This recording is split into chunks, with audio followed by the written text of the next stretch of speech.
One of the great scholars of theology, his name was As-Safarini. He wrote a number of books about theology, and his books are very descriptive, some of the most descriptive books of theology, especially when it comes to the Day of Judgment. As-Safarini mentioned there's going to be 8 things on the Day of Judgment, and he lists them. And I'll quickly go over them, and then I'll add some more. Number 1, Al-Ba'th, which is the resurrection.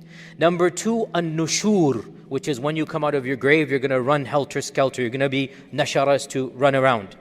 Number 3, Al-Hashr, which is the gathering. Number 4, Al-Qiyam, or Qiyamah itself, the standing up. Number 5, Al-Ard, which is the showing of the deeds. Number 6, the judgment itself on the right or the left hand. You're going to be given the hisab. Number 6 is the giving, number 6. Number 7, he said the hisab. Okay?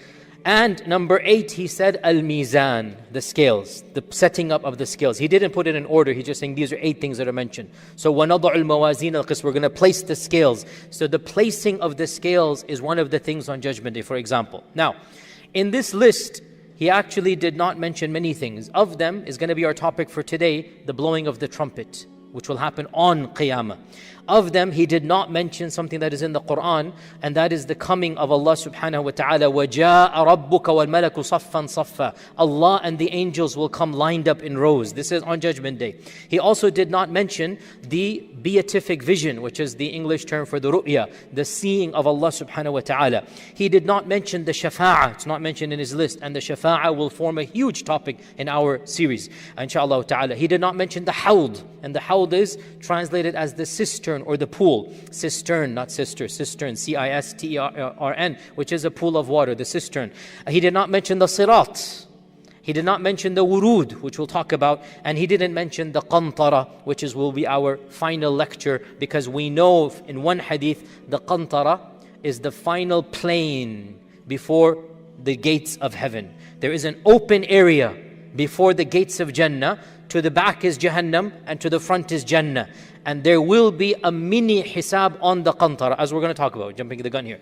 So there is something called the qantara, and that qantara is the end stage of the Day of Judgment. And if you pass the qantara, khalas, you're in.